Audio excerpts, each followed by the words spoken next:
Hello dear students, इस video में हम आपका मैथ्स का सिलेबस डिस्कस करेंगे।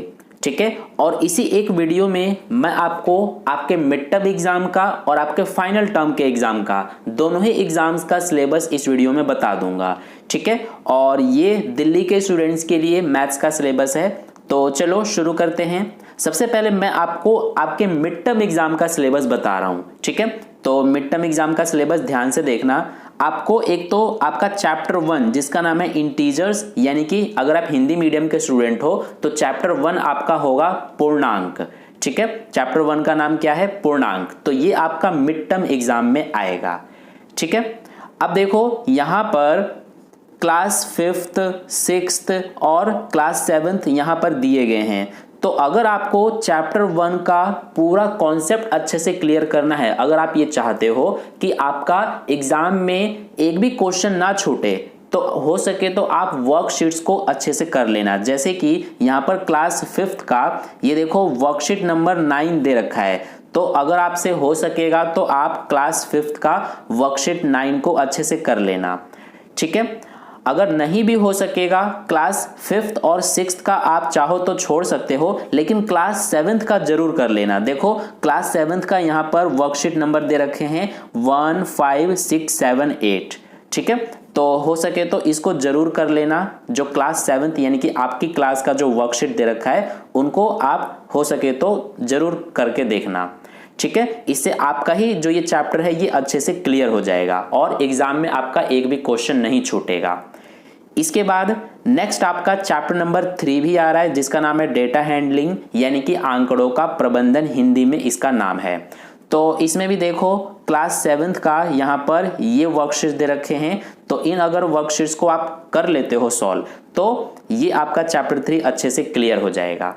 ठीक है, आप पिछली क्लासेस के छोड़ सकते हो, जैसे कि क्लास 5th या फिर क्लास 6th का वर्कशीट चाहो तो छोड़ सकते हो। अगर आप कर लोगे तो और अच्छा आपके लिए ही होगा, आपके लिए बेनिफिशियल होगा।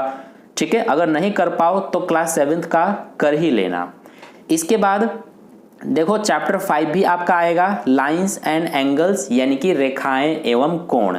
तो ये चैप्टर को भी आपको अच्छे से करना है अपने मिड टर्म के एग्जाम के लिए। और इसमें भी देखो क्लास 7th का ये वर्कशीट्स दे रखे हैं, सिर्फ 2 ही वर्कशीट्स हैं 14 एंड 15। इसके बाद चैप्टर 9 आपका आएगा पेरीमीटर एंड एरिया, यानी कि परिमाप और क्षेत्रफल। तो ये चैप्टर भी आपको मिड टर्म एग्जाम के लिए करना है क्योंकि ये भी आपके सिलेबस में है। और यहाँ पर ये देखो क्लास 7th का सिर्फ एक ही वर्कशीट है, वर्कशीट नंबर 3, इसे आपको कर लेना है। इसके बाद एक और चैप्टर है आपका, सिर्फ चैप्टर नंबर 12 सिमेट्री, यानी कि हिंदी में इसका नाम है सममिति। तो ये चैप्टर भी आपका मिड टर्म एग्जाम में आएगा। ठीक है, तो अभी तक मैंने आपको जितने भी चैप्टर्स बताए हैं, मैंने आपको अभी तक सिर्फ 5 चैप्टर्स बताए हैं। तो यही पांचों चैप्टर्स ही सिर्फ आपके मिड टर्म एग्जाम में आएंगे। तो इन पांचों चैप्टर्स को आपको अच्छे से कर लेना है। ठीक है, अब आते हैं आपके फाइनल टर्म के एग्जाम पर। तो देखो अब मैं आपको जो जो चैप्टर्स बता रहा हूं वो सब आपके फाइनल टर्म के एग्जाम के सिलेबस में आ रहे हैं। तो सबसे पहले तो जो मैंने अभी आपको 5 चैप्टर्स मिड टर्म के बताए थे ये भी आपके फाइनल टर्म में आएंगे। इसके अलावा अब जो जो चैप्टर्स बता रहा हूं ये भी आपके फाइनल टर्म के एग्जाम में आएंगे। तो एक तो आपका चैप्टर नंबर 2 है जिसका नाम है फ्रैक्शंस एंड डेसिमल्स, यानी कि हिंदी में इसका नाम है भिन्न एवं दशमलव। तो इस चैप्टर को आपको अपने फाइनल टर्म के एग्जाम के लिए करना है। और इसके ये रहे वर्कशीट्स, इनको भी आप चाहो तो कर सकते हो। मैंने जितने भी क्लास 7th के वर्कशीट्स हैं उनको ग्रीन कलर से हाईलाइट कर दिया है ताकि आपको अच्छे से क्लियर विजिबल हो। ठीक है, किसी तरह का कोई कंफ्यूजन ना हो। इसके अलावा आपको चैप्टर नंबर 6 भी करना है फाइनल टर्म के एग्जाम के लिए, जिसका नाम है the triangle and its properties, यानी कि त्रिभुज और उसके गुण। ठीक है, तो इसके भी ये देख सकते हो वर्कशीट्स हैं। इसके अलावा आपका चैप्टर नंबर 7 आ रहा है कंपेयरिंग क्वांटिटीज, यानी कि राशियों की तुलना। और इसके बाद चैप्टर नंबर 10 है अलजेब्रिक एक्सप्रेशन, यानी कि बीजीय व्यंजक। तो ये चैप्टर भी आपको करना है फाइनल टर्म के एग्जाम के लिए। नेक्स्ट है आपका chapter number 11 exponents and powers, यानी कि घात और घातांक। तो ये चैप्टर को भी आपको अच्छे से करना है और इसके ये रहे वर्कशीट्स, इन वर्कशीट्स को भी आप सॉल्व करना। इसके बाद लास्ट चैप्टर है आपका विजुअलाइजिंग सॉलिड शेप्स, यानी कि ठोस आकारों का चित्रण। ये चैप्टर भी आपका फाइनल टर्म के एग्जाम में आ रहा है। ठीक है, तो मैंने आपको आपके मिड टर्म और फाइनल टर्म दोनों ही टर्म्स के सिलेबस अच्छे से क्लियर कर दिया है। तो फिर भी कोई डाउट रह गया आपके मन में तो आप मुझसे कमेंट करके जरूर पूछ लेना, मैं आपको समझाने की पूरी कोशिश करूंगा।